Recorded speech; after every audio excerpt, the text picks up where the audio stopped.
दोस्तों, भूत प्रेत को भले ही कुछ लोग मानसिक बीमारी या पागलपन का नाम दे देते हैं और इन चीजों में विश्वास नहीं करते, मगर फिर भी बहुत सारे लोग ऐसे भी हैं जो इन्हें मानते हैं और जिन्होंने इनके तांडव को अपनी आंखों से देखा है या फिर इनके असर को खुद के शरीर में भुगता है। अगर भूत प्रेत झूठे होते तो इनका किसी आदमी के शरीर पर कोई असर ही नहीं होता। तो फिर जिस मीना को डॉक्टर भी ठीक ना कर सके थे, वो तो मेहंदीपुर बालाजी के चमत्कार से बिल्कुल ठीक हो गई थी। ऐसा कैसे हुआ? जो पहले प्रेतनी के असर से पागलों जैसा बर्ताव करती थी, वो बाद में सामान्य व्यवहार कैसे करने लगी? आइए हम आपको बताते हैं मीना की पूरी कहानी। लेकिन उससे पहले दोस्तों, अगर आपने हमारे चैनल को सब्सक्राइब नहीं किया है तो इसे सब्सक्राइब कर लें, साथ ही बेल आइकन भी दबा लें ताकि आप ऐसे वीडियोस बिल्कुल भी मिस ना करें। दोस्तों, रायपुर में एक व्यापारी का परिवार रहता था और मीना उस परिवार में नवविवाहिता बहू बनकर आई थी। मीना पढ़ी लिखी लड़की थी और उसका पति दिनेश एक डॉक्टर था और अपना खुद का क्लिनिक चलाता था। शादी के बाद सब कुछ ठीक ठाक चल रहा था, मगर फिर अचानक मीना का बुरा वक्त शुरू हो गया। एक दिन मीना का अचानक से ही सिर घूमने लगा और फिर वो पागलों की तरह हरकतें करने लगी। दिनेश के परिवार वालों पर गुस्सा दिखाते हुए उन्हें गालियां भी निकालने लगी। दिनेश के परिवार वाले अपनी पढ़ी लिखी और सभ्य बहू का ये रूप देखकर हैरान रह गए और साथ ही ये सोचकर चिंता में पड़ गए कि आखिर मीना का व्यवहार अचानक से बदल कैसे गया। दिनेश के माता पिता को तो यही लगा कि शायद मीना पागलपन का शिकार है और उसके माता पिता ने उसके साथ धोखा किया है।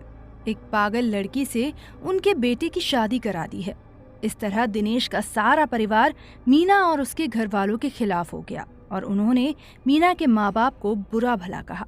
साथ ही ये धमकी भी दी कि आकर अपनी पागल लड़की को ले जाएं। उन्हें अब उस पागल लड़की को अपने घर में नहीं रखना। मगर दिनेश ने मीना का साथ दिया और उसे अपने से अलग करने के बजाय उसका इलाज कराने के लिए वो दर दर भटकने लगा। 6 महीने बीत गए। अच्छे से अच्छे डॉक्टरों को दिखाया और बड़े से बड़े टेस्ट भी करवाए, मगर रत्ती भर भी फर्क नहीं पड़ा, बल्कि मीना की हालत और भी ज्यादा खराब हो गई। जब उसमें ऊपरी हवा यानी किसी प्रेतनी का असर होता तो वो बच्चों जैसी हरकतें करने लगती। रो रो कर कहती कि मुझे शमशान में छोड़ाओ, मैं वहीं रहूंगी और अब वहीं रहना भी चाहती हूँ। अगर मुझे यहाँ रखा तो मैं सबको मार डालूंगी। इतना ही नहीं, कभी कभी तो मीना रात को उठकर चल देती थी और दिनेश उसे रोकने की कोशिश करता था तो वो उसे मारने दौड़ती थी।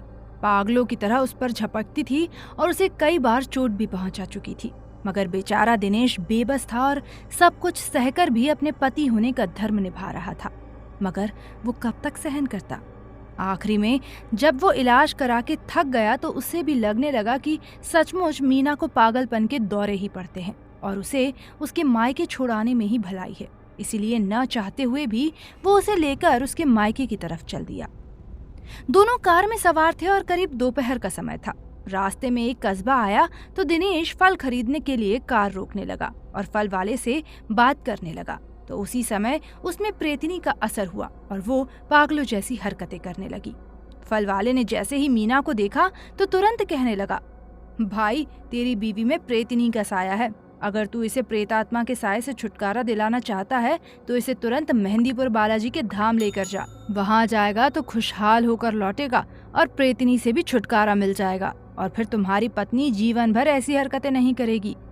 दिनेश एक डॉक्टर था और ऐसी बातों पर वो विश्वास नहीं करता था, मगर फिर भी उसने सोचा कि क्यों न एक बार ये भी करके देख लूं।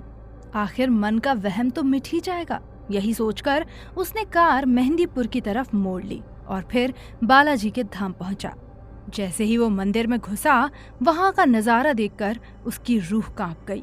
उसकी पत्नी पेड़ पर उल्टी चढ़ने लगी और तरह तरह की आवाजें निकालने लगी। ये देखकर तो दिनेश के पैरों तले जमीन ही खिसक गई। 1 हफ्ते वहां रुकने के बाद मीना पूरी तरह स्वस्थ हो गई और उसके बाद उसने कभी पागलों जैसी हरकतें नहीं की। दोस्तों, आमतौर पर मंदिर में भगवान के दर्शन करने के बाद लोग प्रसाद घर लेकर आते हैं, लेकिन मेहंदीपुर बालाजी मंदिर से भूल कर भी प्रसाद को घर नहीं लाना चाहिए। ऐसा करने से आपके ऊपर प्रेत साया आ सकता है। बालाजी के दर्शन के बाद घर लौटते वक्त ये देख लेना चाहिए कि आपकी जेब या बैग में किसी भी प्रकार की कोई खाने पीने की चीज ना हो। यहाँ का नियम है कि यहाँ से खाने पीने की कोई भी चीज घर लेकर नहीं जा सकते। उम्मीद करते हैं कि आपको ये जानकारी और कहानी पसंद आई होगी। वीडियो को लाइक करें, चैनल को सब्सक्राइब जरूर कर लें और साथ ही बेल आइकन भी दबा लें ताकि ऐसी ही वीडियो सबसे पहले आप देख सकें। धन्यवाद।